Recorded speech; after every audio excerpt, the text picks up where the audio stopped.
wa alamatu wusulil muridi ila hadzal maqam al-hamidi, dan tanda bahwa seseorang murid telah mencapai makom yang terpuji ini, yaitu makom rodiyatam mardiyah wadkhuli fi ibadi wadkhuli jannati, adalah antas tawiya indahul ahwal, adalah ketika semua keadaan menjadi sama baginya. Wala yata'assara batinuhu, dan batinnya tidak terpengaruh bima yuwajihu bihi min qabihil af'ali, oleh perbuatan atau perkataan yang buruk yang diarahkan kepadanya. Jadi tanda bahwa seseorang murid telah mencapai kedudukan atau makom yang terpuji, yaitu makom mutmainnah rodiyatam mardiyah, adalah ketika semua keadaan menjadi sama baginya dan batinnya tidak terpengaruh oleh perbuatan atau perkataan buruk yang diarahkan kepadanya. Astaghfirullah. Bismillahirrahmanirrahim. Alhamdulillahirabbil alamin. Wassalatu wassalamu ala asyrafil anbiya'i wal mursalin sayyidina wa maulana Muhammadin wa ala alihi wa ashabihi ajma'in. Rabbi shrah li sadri wa yassir li amri wahlul 'uqdatam min lisani yafqahu qawli. Rabbi zidni ilma warzuqni fahma, amin ya rabbal alamin. Subhanakallahumma rabbana la ilma lana illa ma 'allamtana innaka antal alimul hakim wa tub 'alaina innaka antat tawwabur rahim wa taqabbal minna innaka antas sami'ul alim wa 'allimna min ladunka ilman nafi'a ya dzal jalali wal ikram. Allahumma aftah lana hikmataka wanshur 'alaina rahmataka ya dzal jalali wal ikram. Bismillahirrahmanirrahim. Qala al-muallif rahimahullah wa nafa'ana bihi wa bi ulumihi fid dharain amin ya rabbal alamin. Bismillahirrahmanirrahim. Wa alamatu wusulil muridi ila hadzal maqam al-hamidi an tastawiya indahul ahwal. Wa alamatu wusulil muridi, dan tanda bahwa seseorang murid telah mencapai makom yang terpuji ini, yaitu makom rodiyatam mardiyah wadkhuli fi ibadi wadkhuli jannati, adalah antas tawiya indahul ahwal, adalah ketika semua keadaan menjadi sama baginya.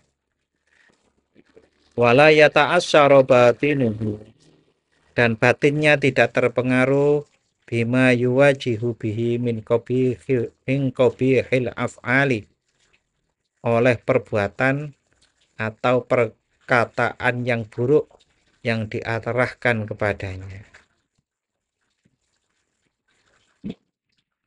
Jadi tanda bahwa seseorang murid telah mencapai kedudukan atau makom yang terpuji, yaitu makom mutmainnah rodiyatam mardiyah, adalah ketika semua keadaan menjadi sama baginya dan batinnya tidak terpengaruh oleh perbuatan atau perkataan buruk yang diarahkan kepadanya.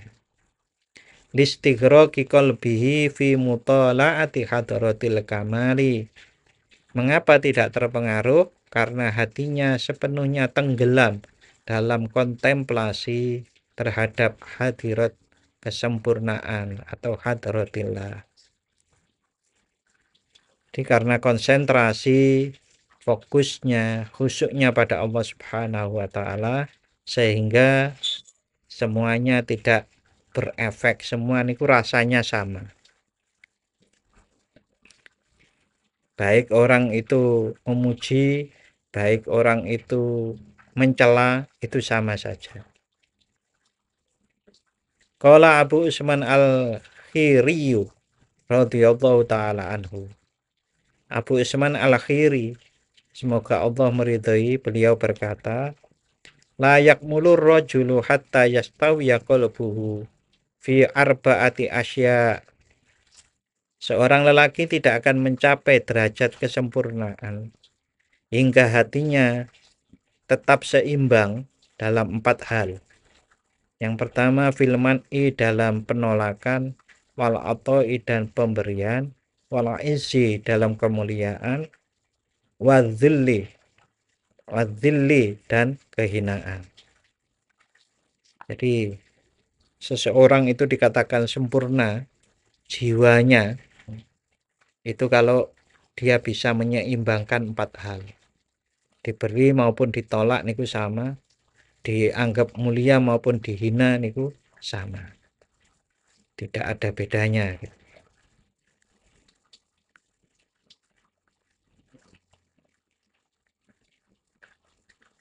Maqala Muhammad bin Hanif radhiyallahu anhu.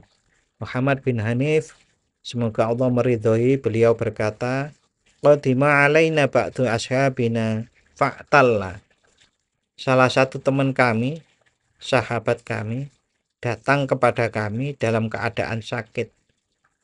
Wa kana bihi illatun bil batni. Dia mengalami gangguan pada perutnya. Fakuntu akhdimuhu.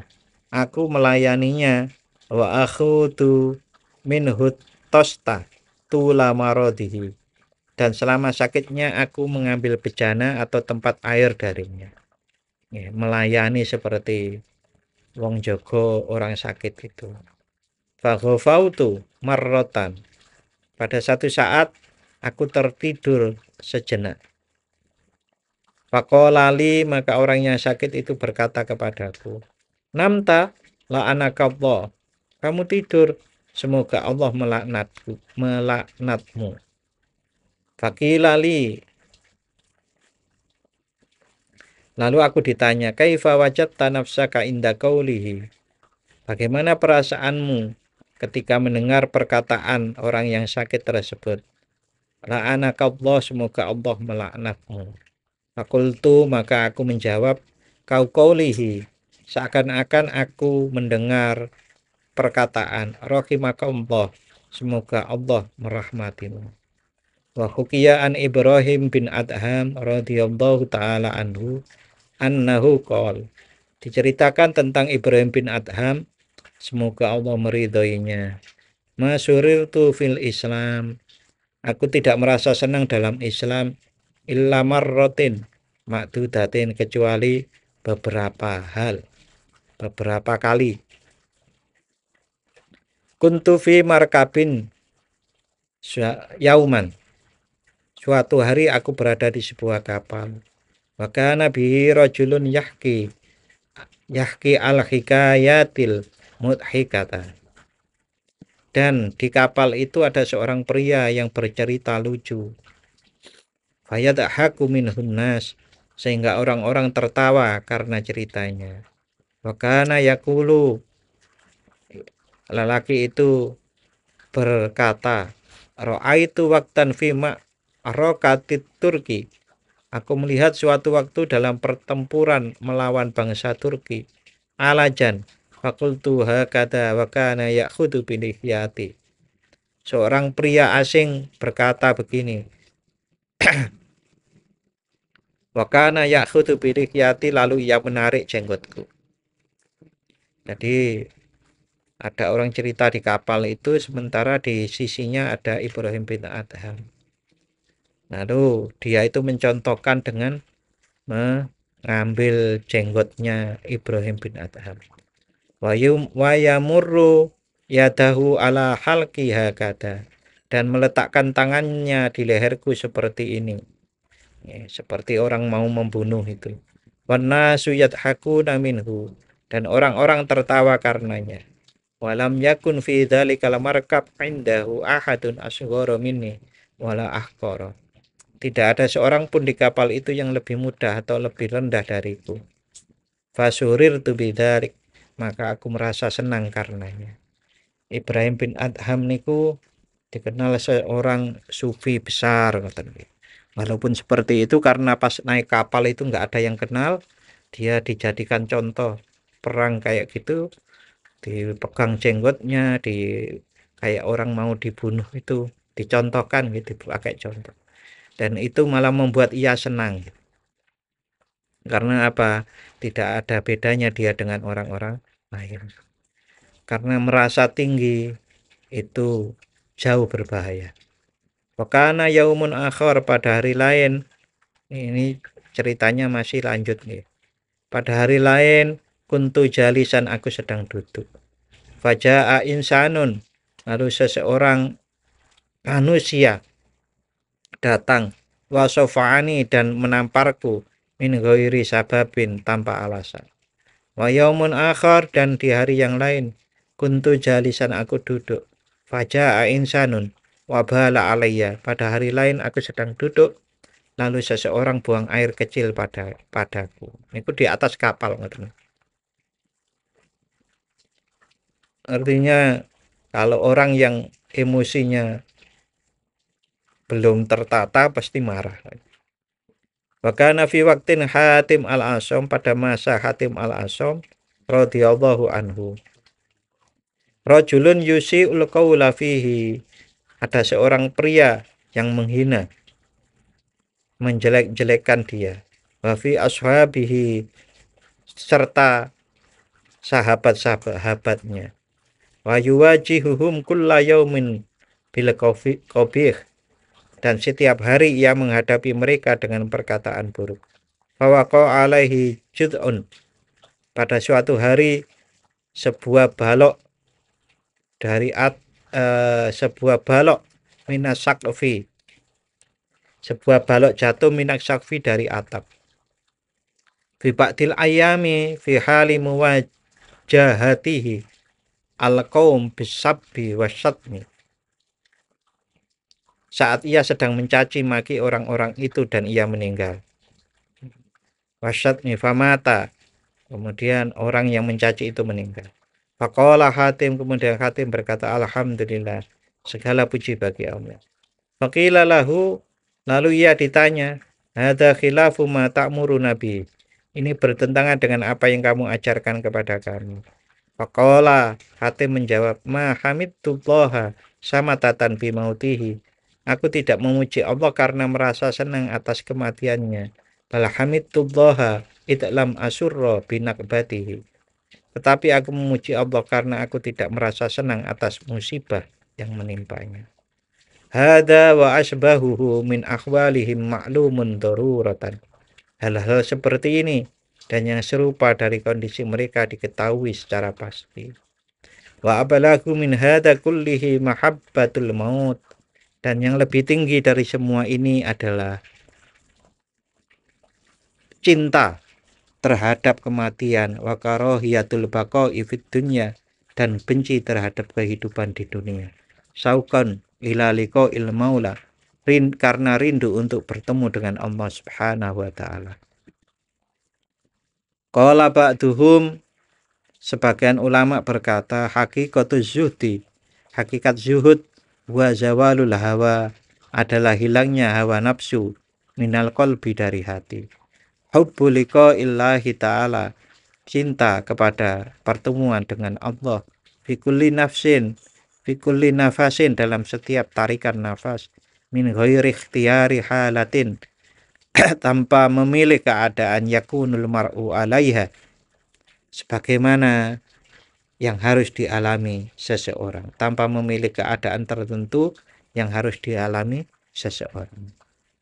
Fa'idha wajadal muridu hadhil alamat, jika seorang murid menemukan tanda-tanda ini, fi nafsi, di dalam dirinya, faqad kharaja min alam, maka ia telah keluar dari alam hissihi, min alami hissihi, dari dunia indrahnya, indra, panca indra. Bahwa shola ila hadrati qudsihi, dan ia sampai pada hadroh kesuciannya. Wakana kama qala syair, dan ia menjadi seperti yang dikatakan oleh penyair. Falakat dahru tau'un wal anamu abidun, fa'ish kulla yaumin min zamanika aidan. Maka waktu terus berjalan sesuai kehendaknya, dan manusia adalah hamba Allah. Oleh karena itu, jadikanlah setiap hari dari hidupmu seperti hari raya. Wa kama qala Sayyidil Abul Abbas Al-Arif radhiyallahu taala anhu bihadzal makna. Dan seperti yang dikatakan oleh Syekh Abdul Abbas Al-Arif, semoga Allah meridhoinya dalam makna ini. Badalaka sirrun tola angka iktitamuhu walaha sobahun kunta anta dolamahu. Sebuah rahasia telah tampak jelas bagimu, yang lama tersembunyi darimu, dan fajar telah bersinar, sedangkan engkaulah yang menjadi kegelapannya. Fa anta hijabul qalbi an sirri aibihi. Engkau adalah hijab atau penghalang bagi hati dari rahasia aibnya. Walaula kalam yutlab alaihi khitamu. Dan jika bukan karena dirimu, maka kesempurnaan itu tidak akan dicari untuknya. Fa in ghibta anhu halla fihi wa tanat ala mauki bil kasfil masuni khiyamuhu. Jika engkau lenyap darinya, maka ia akan menetap di dalamnya, dan kemah-kemahnya akan didirikan di atas prosesi penyikapan rahasia yang terpelihara. Waja'a hadisun la yamallu sama'uhu sahiyun ilaina nasruhu wa nidhamu. Dan datanglah sebuah kalam pembicaraan yang tidak membuat bosan mendengarnya, dari bait-bait maupun prosanya yang sangat memikat hati kita. Idza sami'tahun nafsa tawaba na'imuha wa jalal qalbu anil makna gharamuhu. Ketika jiwa mendengarnya, kenikmatannya menjadi sempurna, dan hati pun terlepas dari kecintaannya kepada makna-makna duniawi. Wa anasyadu fi maknahu aidon. Dan didendangkan syair yang semakna radhiyallahu anhum, dan didendangkan syair oleh para ulama yang semakna dengan makna di atas tadi. Quli amali ala fab'udi qad anjazal ahbabuli mau'idi. Katakanlah kepada harapan-harapanku, hai harapanku menjauhlah, karena para kekasih Allah telah memenuhi janji mereka kepadaku. Qad kuntu qablal yaum musta'nisan minki bi khallin musfikin mus'aidin.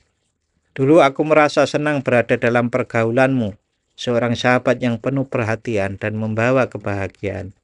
Idza nasimul wasli min nahwihim. Ketika angin pertemuan bertiup dari arah mereka, habba fali indaki dillu nada.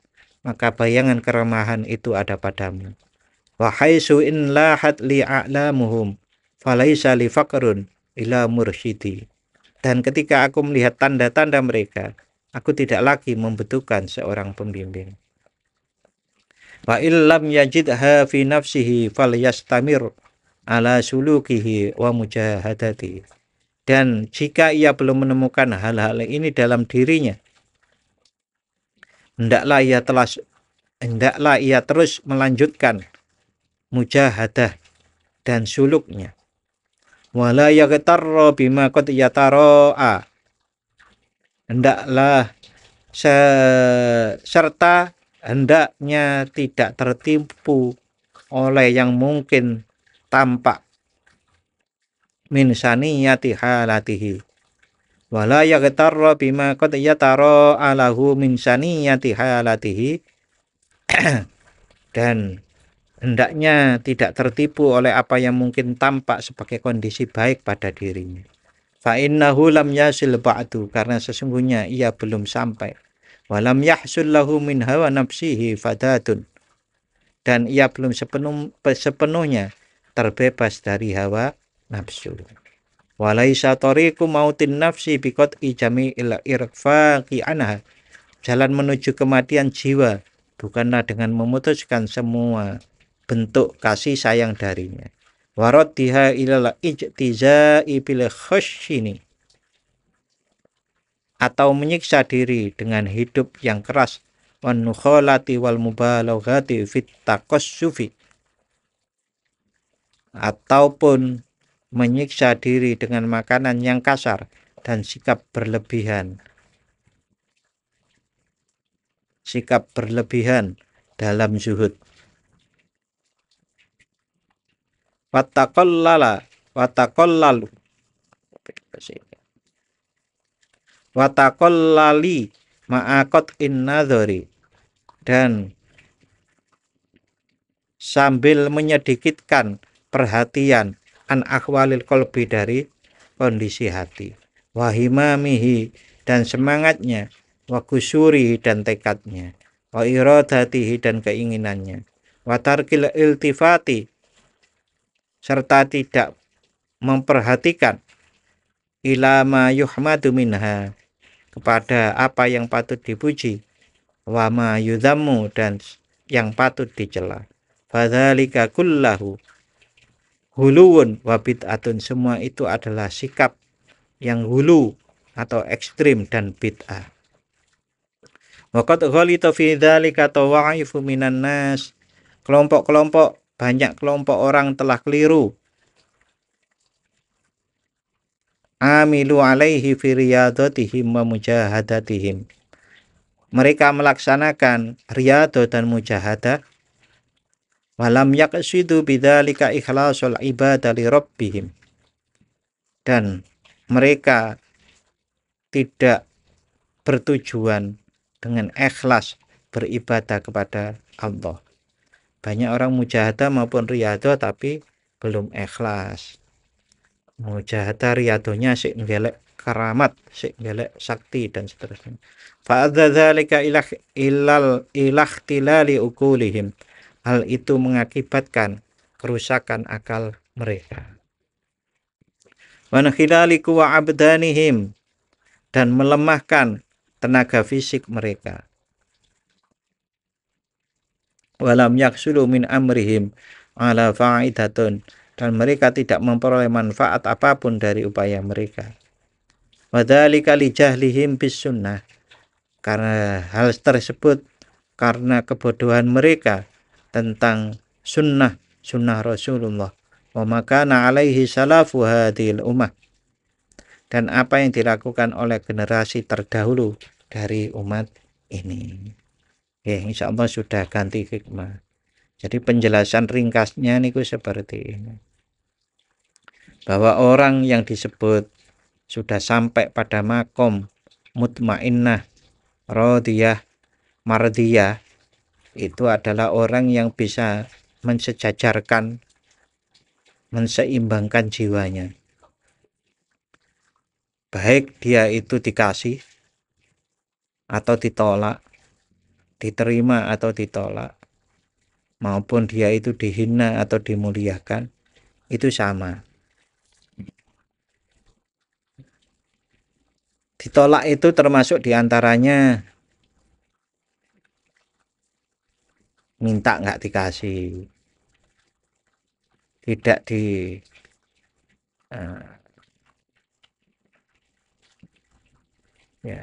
ditolak manusia lah, intinya kan seperti itu. Ditolak maupun diberi gitu.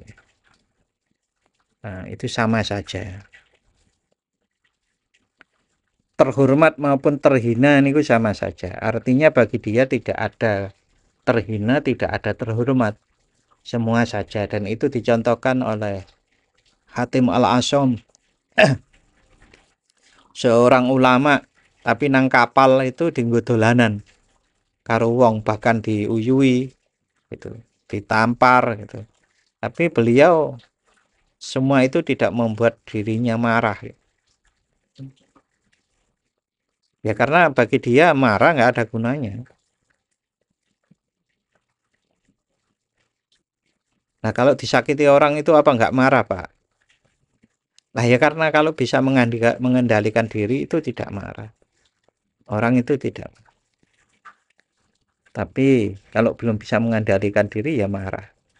Berarti kan kayak kita dibuat kalah-kalahan. Ya bagi orang yang memandang itu adalah kekalahan.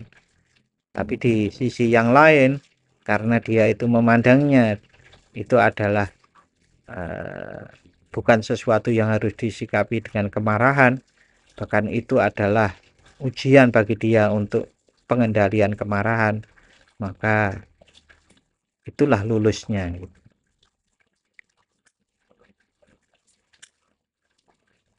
Bahkan ini juga ada contoh dari Muhammad bin Hanif.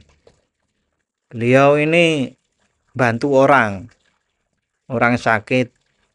Jadi dia yang ngambilkan air, yang bersihkan dirinya. Waktu itu pada satu saat dia itu ketiduran. Tiduran itu yang sakit itu marah. Mudah-mudahan Allah melaknatmu. Wis dibantu tapi nggak berterima kasih malah melaknat. Nah, hal itu kemudian didengar oleh orang itu kemudian tanya, bagaimana jenengan rasanya digitukan? Wah, saat itu rasanya seperti mudah-mudahan seakan-akan orang itu berkata mudah-mudahan Allah merahmatimu. Jadi jenengan kalau bantu orang kemudian dimaki bukan diucapkan terima kasih. Itu keuntungannya adalah kita nggak bisa sombong. Kita jadinya ikhlas. Ya wis aku nolong itu karena Gusti aku dimaki nggak masalah. Itu kan menungso. Yang penting saya menjalankan perintah Allah untuk menolong orang yang sakit, orang yang butuh.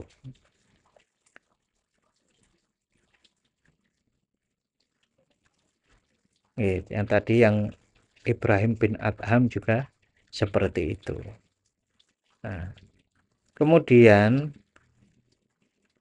dijelaskan juga di sini kondisi-kondisi ditolak maupun diberi, ya, ditolak maupun dikasih, dicaci maupun dipuji itu sama.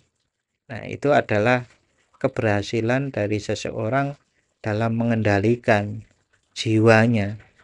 Dia muriado, dia mujahadah, itu sudah berhasil kalau seperti itu.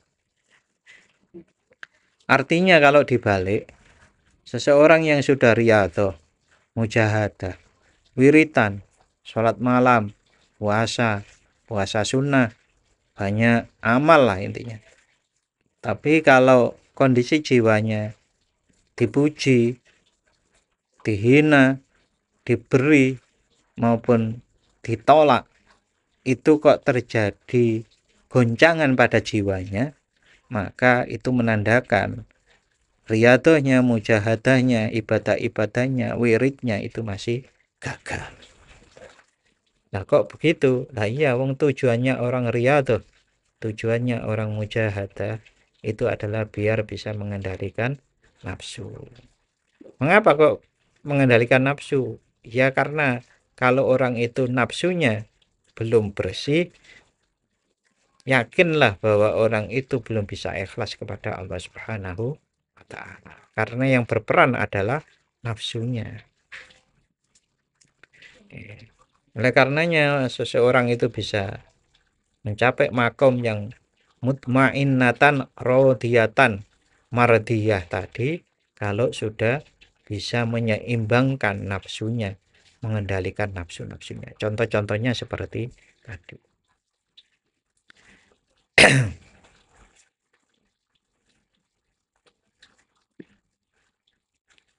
Ya, jangan juga umpamanya kalau di luar rumah itu kelihatan sabar, tapi kalau dalam rumah nggak sabar.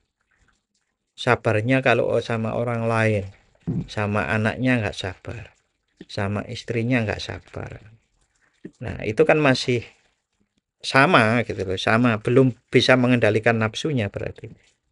Nah, mengapa kok kalau di luar rumah sabar itu ya karena dilihat orang lain, karena mau nyalon jadi anggota DPRD atau anggota atau jadi bupati atau jadi lurah. Kalau marah kan nanti nggak dipilih orang. Nah, kalau di dalam rumah marah-marah terus, itu berarti masih belum seimbang jiwanya. Kemudian diceritakan juga tentang zuhud, di sini disampaikan tentang zuhud. Hal-hal seperti tadi, pengendalian nafsu, keseimbangan jiwa menghadapi apapun yang terjadi, itu adalah kalau seseorang itu sudah cinta kepada Allah, cinta kepada pertemuan dengan Allah. Tuh. Nah, cinta pertemuan dengan Allah itu artinya siap kapanpun kalau dipanggil oleh Allah, artinya meninggal. Nah, orang yang siap kapanpun meninggal itu biasanya sudah tidak cinta dunia. Bukan karena terlunta-lunta, wah nasibku kok kayak gini mati wae lah, ya beda. Itu jenenge bunuh diri. Pengen mati karena terlunta-lunta. Susah. Tapi ini karena cinta Allah, sudah tidak cinta lagi pada dunia, kapanpun, bukan bunuh diri ya, kapanpun kalau Allah menghendaki ngirim malaikat Israel untuk meninggal ya meninggal. Artinya hal itu bisa kita jadikan sebuah ukuran kalau kita itu umpamanya besok mati itu wani orang. Itu kita ukuran kita. Kita koreksi diri kita. Nah, ini besok mati wah orang siap kan? Masih banyak masalah, masih banyak aku urung tobat, aku urung amali akeh dan lain-lain dah. Itu namanya ya belum sampai makom yang tadi. Belum mutmainnah, belum radiyah, belum mardiyah. Mengapa seperti itu? Hakikat zuhud. Hakikat zuhud yang lawannya cinta dunia itu adalah hilangnya hawa nafsu dari hati. Ya. Nafsu dari hati ini pun hilang. Jadi seseorang kalau mau bersikap atau bertindak, itu kan dipengaruhi oleh nafsu. Nafsu biasanya dipengaruhi oleh kebutuhan raga. Makanya di sini disebutkan hilangnya nafsu dari hati. Berarti kalau tidak ada nafsu di dalam hati, yang berpengaruh nih siapa? Yang mana? Yang berpengaruh adalah kekuatan akal. Akal itu apa? Akal itu diantaranya bahwasanya saya adalah ciptaan Allah. Oleh karena itu saya itu hamba. Allah itu Tuhan saya harus taat kepada Allah. Saya harus mengagungkan Allah. Nah, itu semua itu adalah kalkulasi akal. Kemudian akal kita bilang bahwasanya kalau tidak sholat pasti akan banyak contoh lah orang nggak sholat itu akan jadi kemudian susah hidupnya, gelisah hidupnya. Ya. Terus kemudian dihitung-hitung, sholat cuma 5 menit. Nanti kalau kehidupan di akhirat itu panjang. Berarti kan akal kita memenangkan. Ya kita sholat lah untuk kebahagiaan. Paling enggak kebahagiaan di akhirat kita nanti. Nah itu akal. Saat hawa nafsu hilang dari hati, yang tampil akal, nah maka jadilah kemudian zuhud yang sesungguhnya. Jadi zuhud itu ora perkara poso, janjane ngoten. Ora perkara mangane sedina ping pindho ping pisan, umpamane begitu. Maeme ora nganggo kewan-kewanan. Ora perkara itu, jan. Tapi memang langkah-langkah seseorang untuk menundukkan nafsu agar bisa mengendalikan nafsu, hal-hal seperti itu memang latihannya, tapi tidak setiap latihannya itu pasti menghasilkan itu. Menghasilkan bisa mengendalikan nafsunya. Nah, artinya ya gampangane ngeten lho. Wis poso, wis salat bengi, wis wiritan, tapi nafsunya masih tampil terus, itu berarti belum berhasil kan.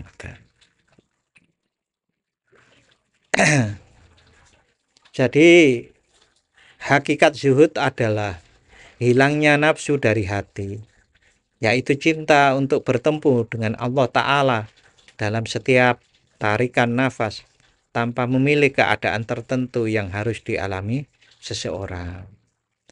Jadi setiap nafas itu bertemu dengan Allah. Ya, bagaimana bertemu dengan Allah niku maksudnya? Ya maksudnya seperti ihsan itu. Ihsan anta budallah ka'annaka taro fa illam takun tarahu fa innahu yaraka. Jadi setiap tarikan nafas itu merasa dipirsani Gusti Allah atau merasa melihat Allah. Sehingga taat, wong merasa dipirsani Gusti Allah kok ora taat.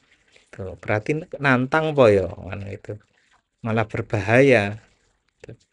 Oleh karena itu seseorang niku kalau merasa diawasi Allah, zikir merasa diawasi Allah ya ujungnya taat kepada Allah. Nah, mosok orang mengatakan dirinya zikir merasa diawasi Allah kok kemudian malah menentang Allah. Itu berarti ada kesalahan. Dan di sini disebutkan dalam setiap tarikan nafas dengan tanpa memilih keadaan tertentu. Keadaan tertentu itu apa? Ya entah itu dalam keadaan sholat, keadaan ngaji, keadaan wiritan, ataupun dalam keadaan di luar itu. Nah, itu tetap terus bertemu, bersambung dengan Allah Subhanahu wa Ta'ala. Nah, hal-hal seperti itu bagaimana caranya? Ya dilatih. Kalau tidak dilatih ya sulit. Nah, latihannya memang membutuhkan, walaupun tidak mutlak membutuhkan wiritan, membutuhkan sholat malam, membutuhkan puasa sunnah. Kita butuh itu, tapi tidak mutlak. Jika seseorang menemukan tanda-tanda ini, yaitu tanda-tanda yang zuhud itu tadi, maka ia keluar dari panca inderanya, dari pengaruh ragawinya, dan sampai pada hadroh kesucian.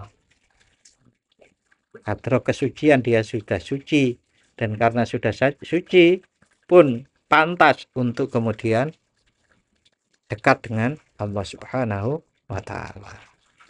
Nggih, gampangane kan ngeten lho, Pak. Ngono wong pejabat bijaksana, pemimpin yang adil. Nah, kemudian dia itu lagi di tengah masyarakat memberikan pidato. Kita mau mendekat kepada beliau. Masa kita itu pakaiannya penuh dengan lumpur, awut-awutan kan nggak pantas. Allah itu kan maha suci.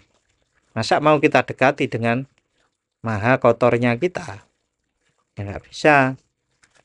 Oleh karenanya itu kalau mau mendekat kepada Allah kan dibersihkan kotoran-kotoran itu. Dengan taubat, dengan berbuat kebaikan-kebaikan. Sehingga kotoran-kotorannya semakin hilang. Saat semakin hilang kotoran-kotoran dalam jiwa kita disebut oleh Allah sungguh beruntung orang yang seperti itu. Nah, nggak beruntung gimana wong dekat kepada Allah Subhanahu wa Ta'ala.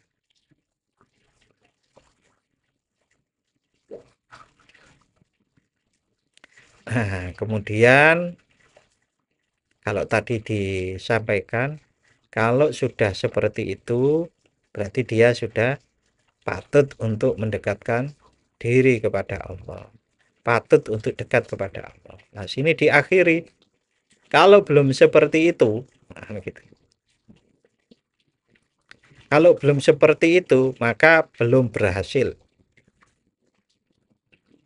Dan hendaknya melanjutkan perjalanannya, melanjutkan riyadhahnya, mujahadahnya. Nah, pas mujahadah ya harus diingat tujuannya kemana.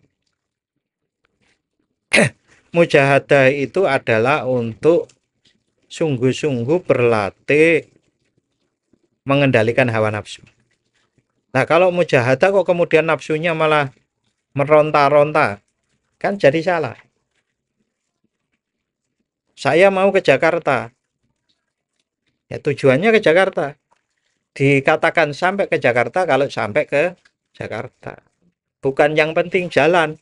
Yang penting jalan, Pak. Muter-muter gak sampai ke Jakarta. Sing penting wiritan, Pak. Sing penting poso sunnah. Sing penting sholat malam. Apa tujuannya? Tujuan sholat malam itu bukan untuk sholat malam saja. Wiritan bukan untuk wiritan saja, tapi semua itu bermuara pada mujahadah dan riyadhah untuk melatih hawa nafsu kita yang bisa kita kendalikan. Kita kendalikan. Untuk apa? Ya untuk mensucikan jiwa agar pantas dekat kepada Allah Subhanahu wa Ta'ala. Karena apa? Di zaman segitu, di saat kitab ini ditulis, itu sudah banyak orang yang salah paham. Di antaranya menyiksa diri hidup dengan keras, memakan makanan kasar, berlebihan dalam zuhud. Wis pokoke pakaiane robek-robek nang ndi ora mandeng wong, wis pokoke sak karepe. Nah, tapi mengabaikan kondisi jiwa, mengabaikan kondisi hati. Nah, itu salah. Nah, sekarang kalau sudah seperti ini, ada orang yang kebablasan. Jadi mujahadanya sudah tidak pakai hidup yang keras, tidak makan sedikit, malah kemudian berlebihan. Terus mengatakan ini adalah rasa syukur. Tapi hatinya tetap kotor. Berarti kan itu sebuah kamuflase, pura-pura. Ya, jadi memang harus betul-betul ditanyakan kembali tujuannya apa, tujuannya apa. Sama dengan kalau dikatakan sholati sergap tapi maksiate ya sergap kan salah. Karena sholat itu diantaranya adalah mencegah dari perbuatan keji dan jari kawula ni Gusti Allah, tapi gak setuju dengan ayat-ayat Allah. Di sini ditegaskan, kalau tidak sering mengontrol, meneliti diri agar tujuan-tujuan itu tetap menjadi arah itu untuk membersihkan diri agar patut dekat dengan Allah. Nah, mereka itu keliru. Ditegaskan di sini kelompok-kelompok orang itu telah keliru dalam hal ini. Mereka melaksanakan latihan-latihan spiritual dan jihad-jihad tanpa niat yang ikhlas dalam beribadah kepada Allah. Hal itu mengakibatkan kerusakan akal mereka. Melemahnya fisik, mereka tidak memperoleh manfaat apapun dari upaya mereka. Nah, hal-hal ini banyak terjadi sehingga di zaman masa lalu itu ada orang mengatakan yang namanya sufi, ilmu tasawuf itu membuat orang mundur, tidak maju-maju gitu. Itu diantaranya karena melihat para sufi yang salah, sehingga kemudian komentarnya juga seperti itu. Nah, mudah-mudahan kita terhindar dari kesalahan-kesalahan seperti ini. Monggo kita akhiri dengan membaca doa. Bismillahirrahmanirrahim. Allahumma inni astaudi'uka ma 'allamtanihi farduduhu ilayya inda hajati ilaihi wa la tunsinihi ya rabbal alamin. Matur nuwun. Wassalamualaikum warahmatullahi wabarakatuh.